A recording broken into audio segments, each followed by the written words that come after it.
The red warning light flashed across Jack Stone's face as he floated outside Mining Station 47, his magnetic boots keeping him anchored to the station's hull.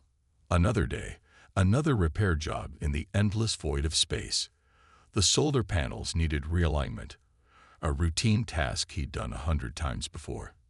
But today would be different. Today would change everything. Base, this is Jack. Starting panel adjustment on Section E, he reported into his helmet comm. The static crackled back with a brief acknowledgement. The stars stretched endlessly before him, their cold light offering little comfort in the vastness of space. Jack had spent 5 years on this remote mining station, far from Earth's busy shipping lanes.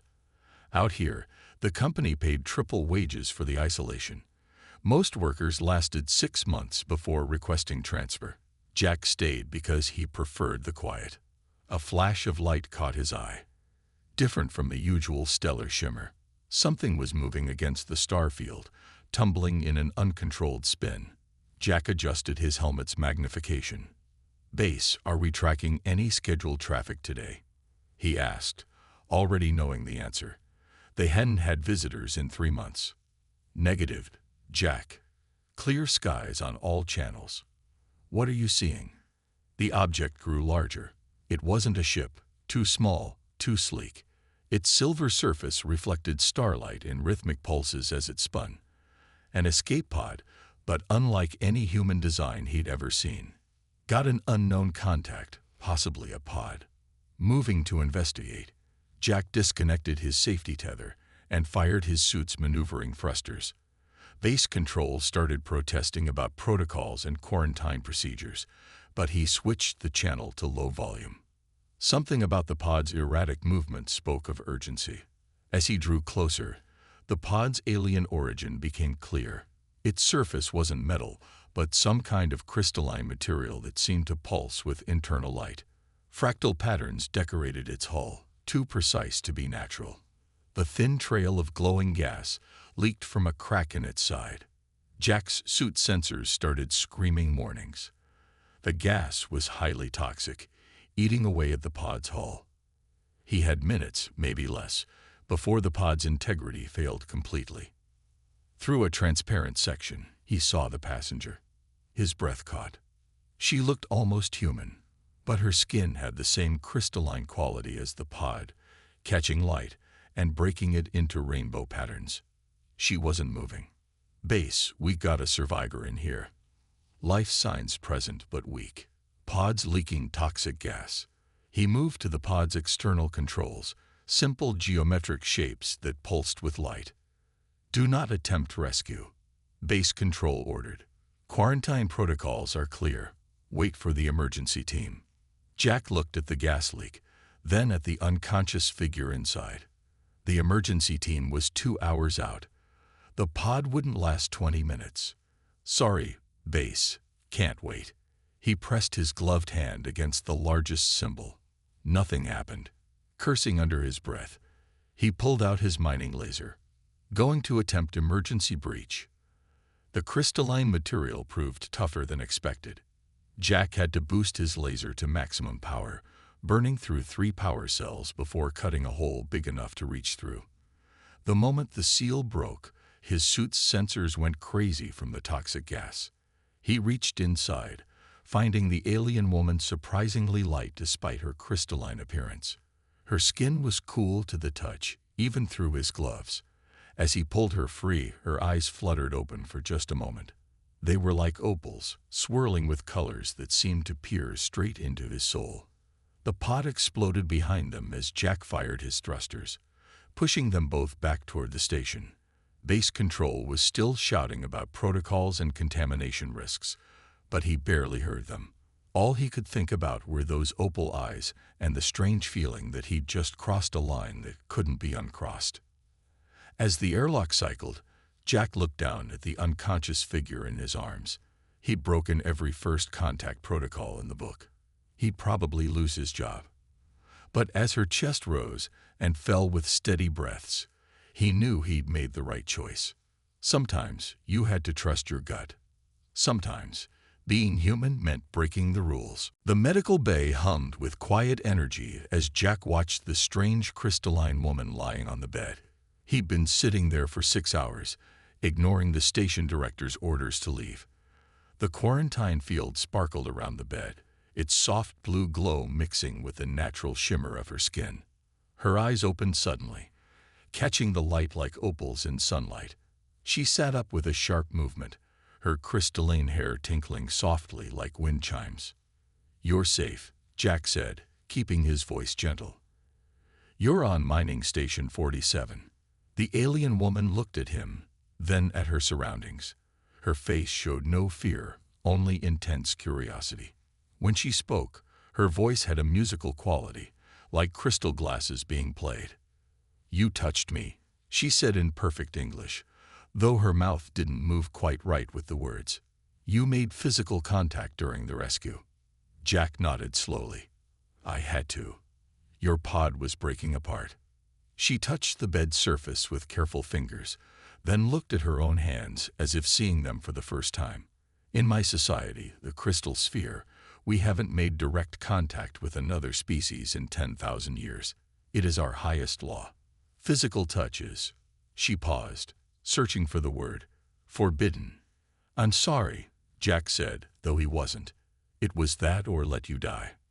The alien woman, Rose, she told him to call her, spent the next hour asking questions about human contact. Why did humans shake hands? Why did they hug? How did they deal with the constant emotional transfer that came from touching others? "Emotional transfer?" Jack asked, confused. "My people feel emotions through touch," Rose explained. "It's why we avoid it. The transfer can be overwhelming." She looked at her hands again. "When you carried me, I felt something strange. Something we don't have a word for in my language." "What did it feel like?" "Like falling, but safe. Like danger, but with purpose." She looked up at him. "You knew the rescue was dangerous. You knew it was against your rules. But you did it anyway. Why?" Jack shrugged. "It was the right thing to do." Rose pulled out a small crystal from somewhere in her shimmering clothes. It glowed as she touched it, and she spoke softly into it in a language that sounded like tinkling glass. "What's that?" Jack asked. "A research log. I'm studying you."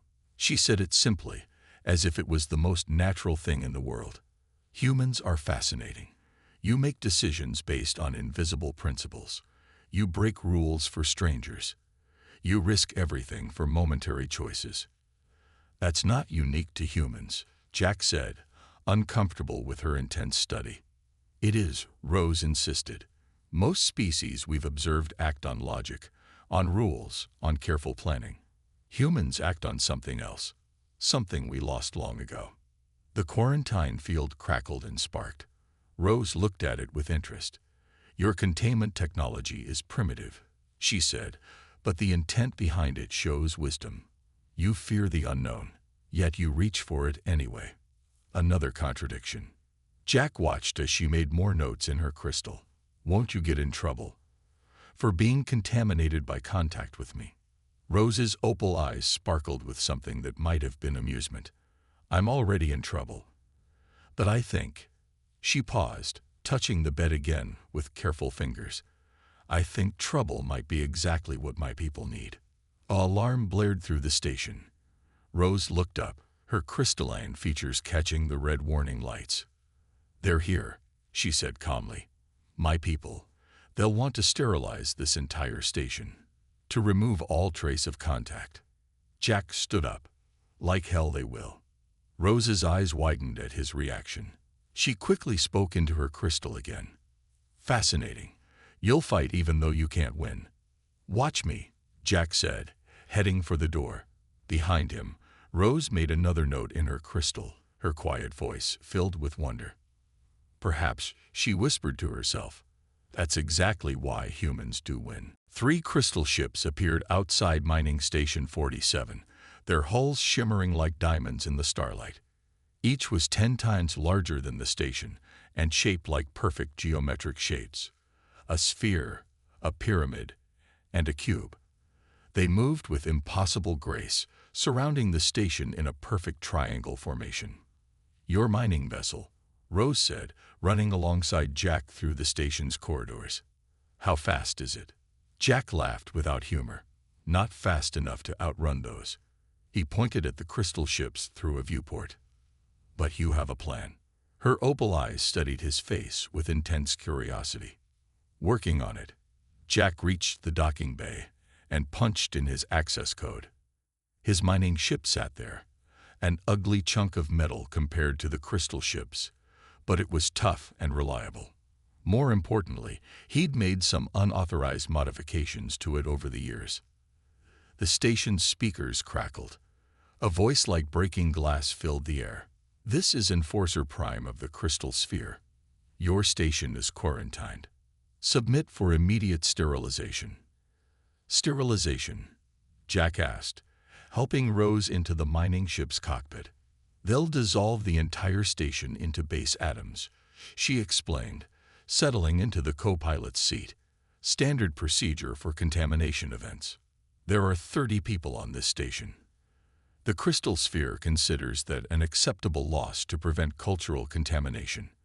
Rose's voice held sadness. "This is why I've been studying other species. We've become too rigid, too cold." Jack fired up the engines. The ship's systems came online with a familiar hum. "Well, they're about to study some human stubbornness up close." He grabbed the controls. "Base control. This is Jack Stone. Get everyone into the emergency shelters. Now." The crystal ships fired their first warning shot, a beam of pure white light that turned a nearby satellite into sparkling dust. Jack pushed his mining ship out of the dock, accelerating hard. The crystal ships responded immediately, turning to follow with perfect coordination. Warning shots flashed past them, each one close enough to make the ship's hull creak. "There's an asteroid field 2 minutes from here," Jack said, his hands dancing over the controls.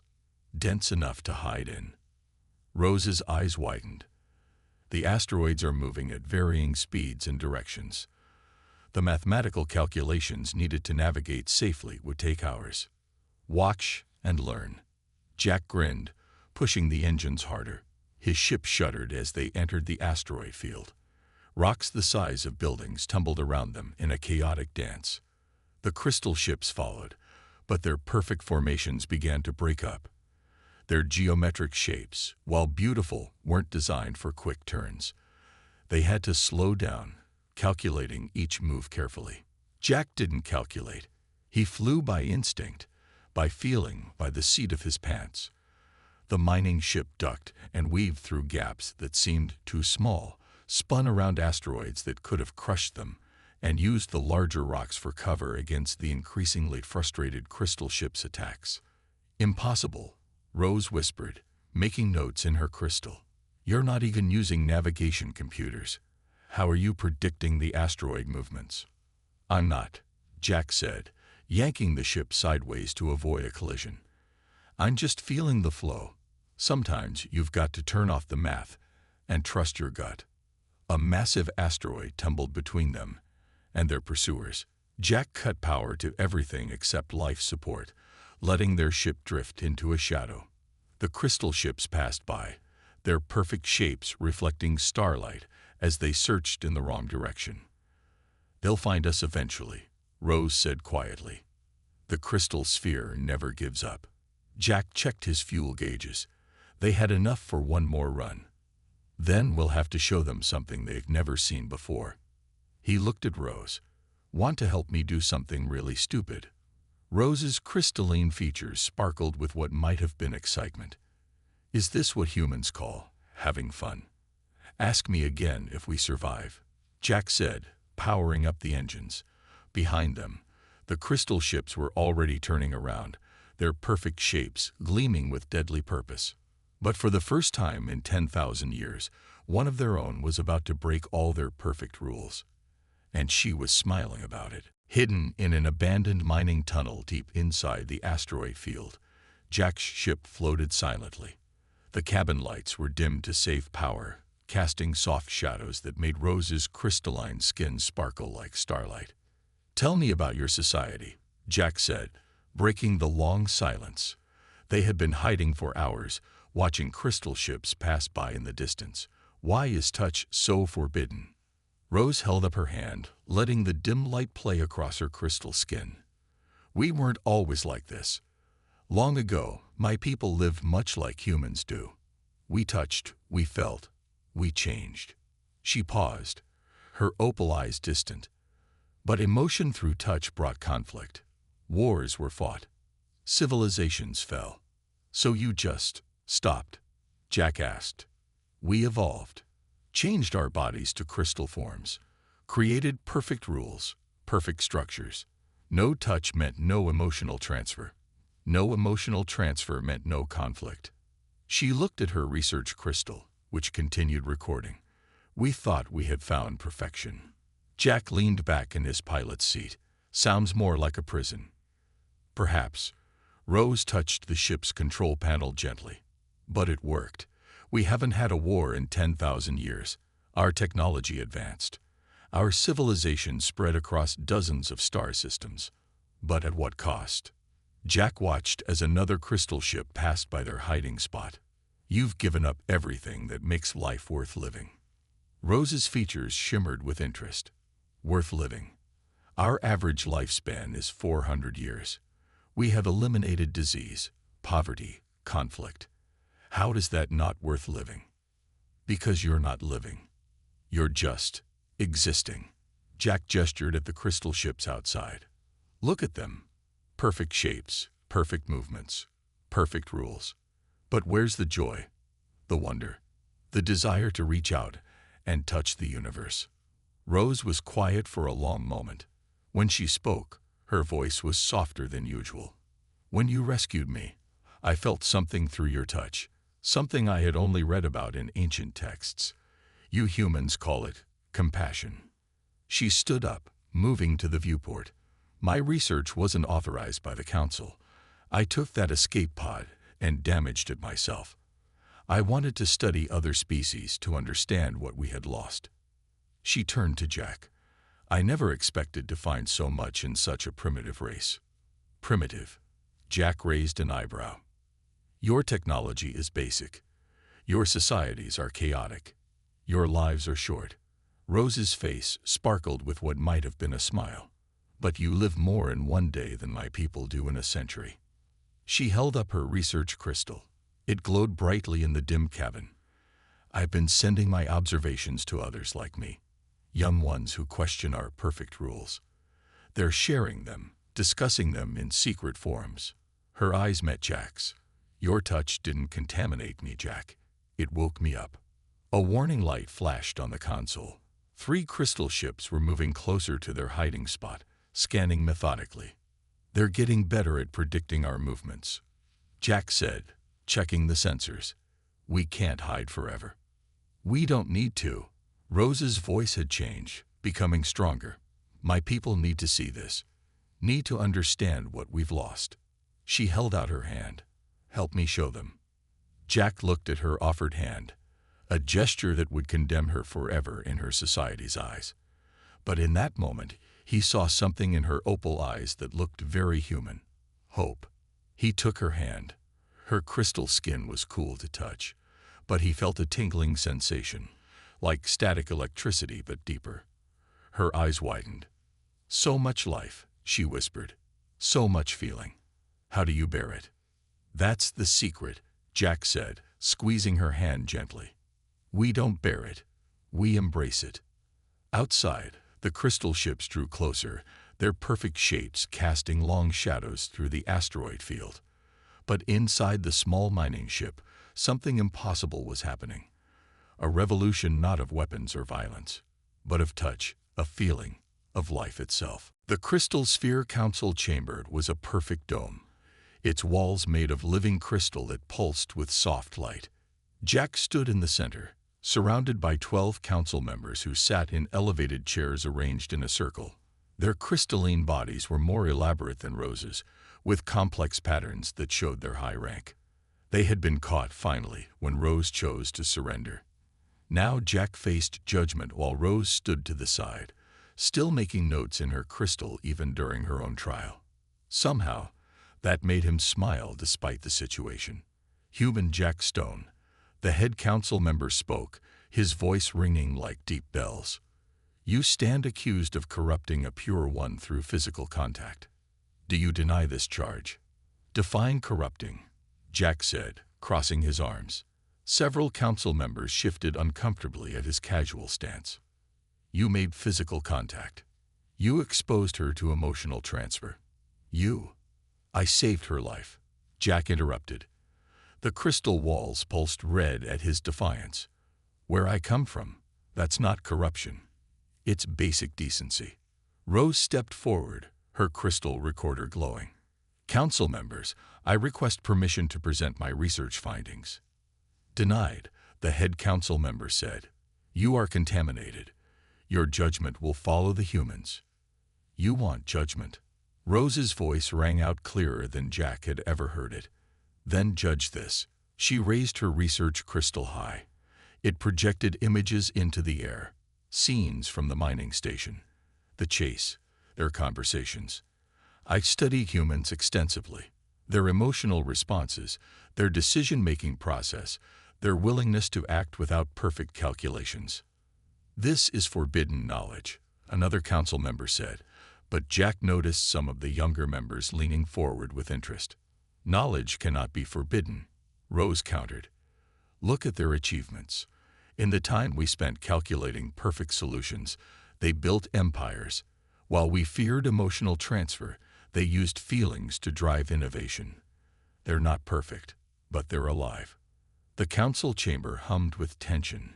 Jack watched as the images showed his rescue of Rose, his piloting through the asteroid field, their conversations about life and feeling. Primitive actions based on primitive impulses, the head council member declared. This proves nothing except the need for our isolation. Really? Rose touched her crystal, and new images appeared. Young crystal sphere members in secret meetings, sharing her research, making physical contact, showing emotion. Our youth are already changing. They see what we've lost.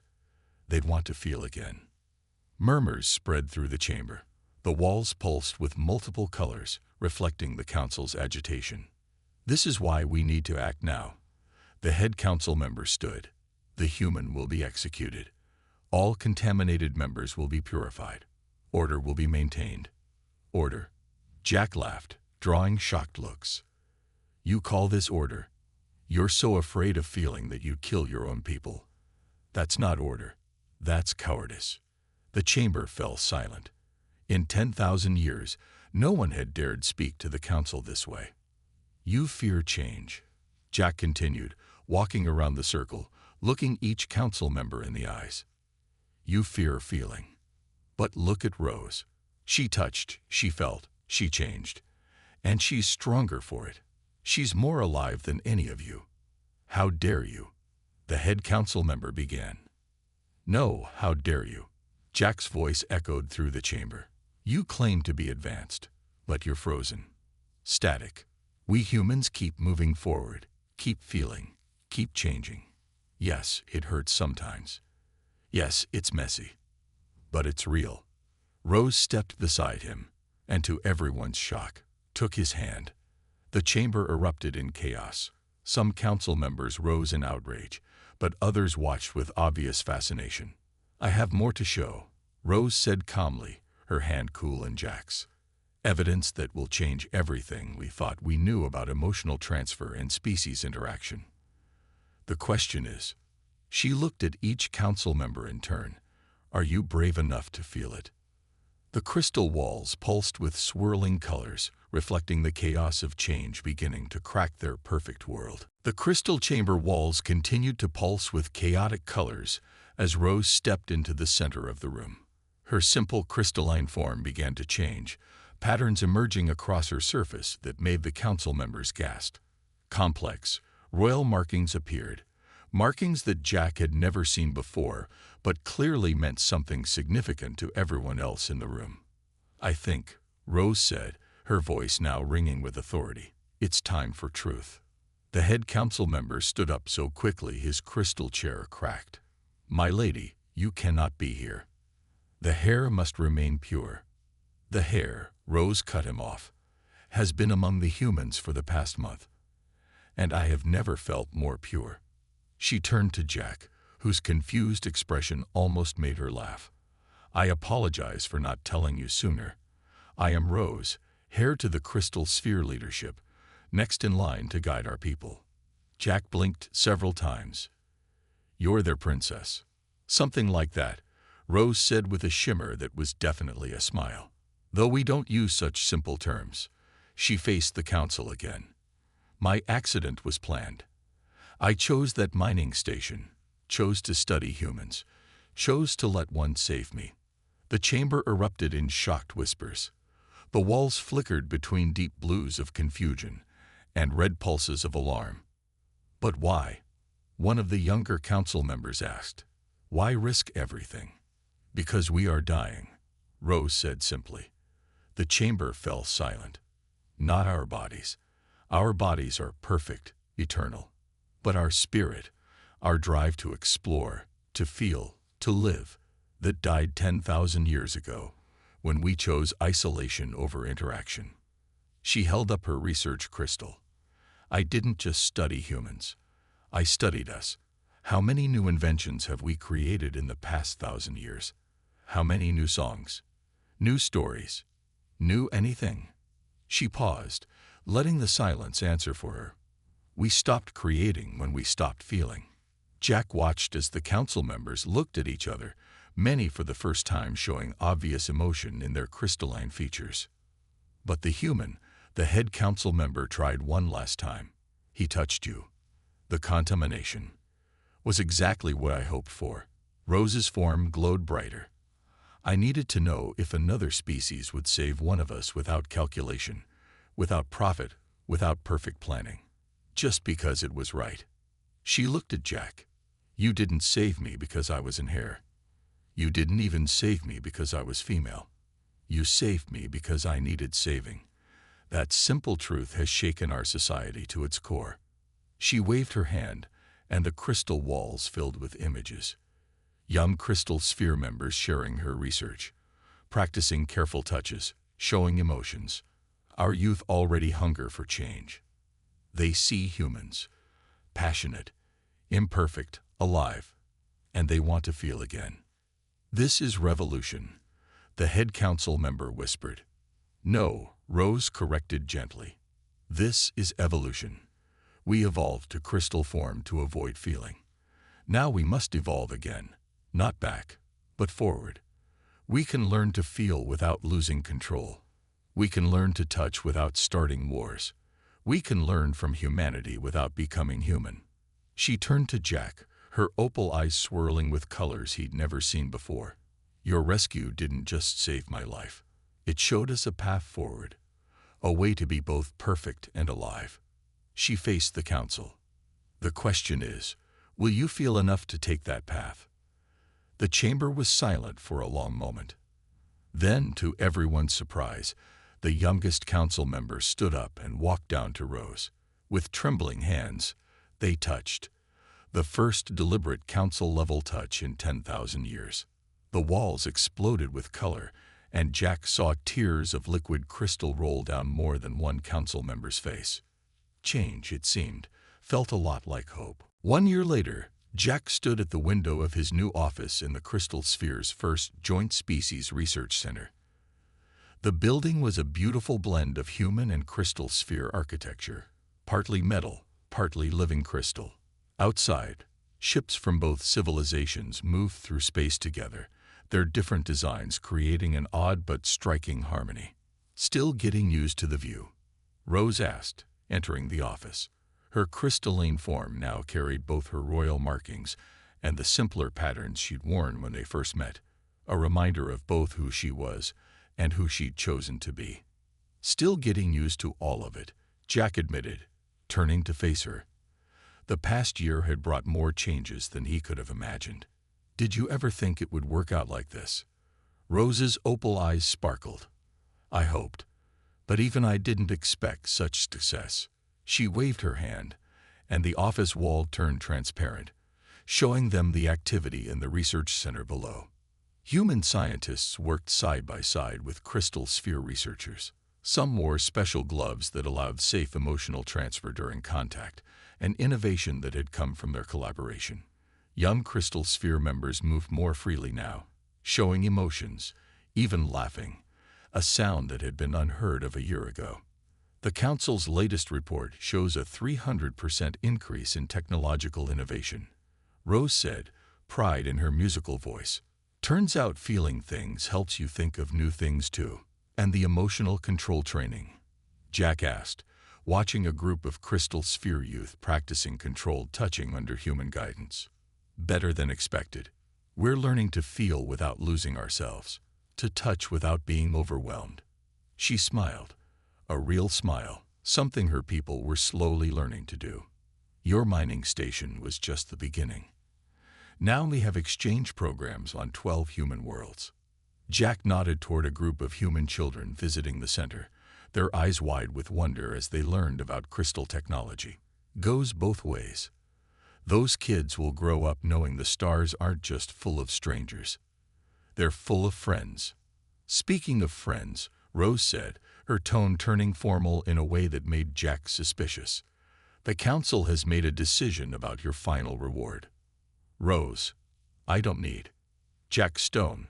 She interrupted, her voice taking on its royal tone. You were offered wealth, which you declined. You were offered advanced technology, which you shared with all humanity instead of keeping for yourself. You were offered a high position in our society, which you only accepted if others could have the same opportunity. She held out her hand, and a small crystal formed in it. This is something else, something we've never offered any other species. The crystal was small, just larger than a coin, and seemed to pulse with its own light. What is it? Jack asked. A gift of time, Rose said softly. It will change your cellular structure, partially crystalline, like ours. Not enough to change who you are, but enough to extend your life. To give you 400 years instead of 80. Jack stared at the crystal. Why? Because some people's rewards should match the scale of their actions. Rose's eyes met his. You didn't just save me that day. You didn't just change our society. You built a bridge between two species that will last for generations. We think you should have the chance to see it grow. Jack looked out at the research center again, at humans and crystal sphere people working together, learning from each other, growing together. He thought about watching this grow, about having time to see where it all led. He took the crystal, on one condition. Rose's eyes sparkled with amusement. Which is? That you stop calling it a reward. He smiled. Friends don't keep score. The crystal glowed as he held it, and Rose's answering laugh sounded like music.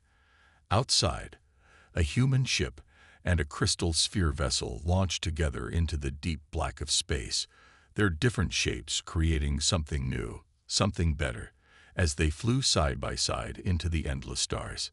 Sometimes, the greatest rewards aren't the ones you're given. They're the ones you build together, one touch, one feeling, one moment of trust at a time.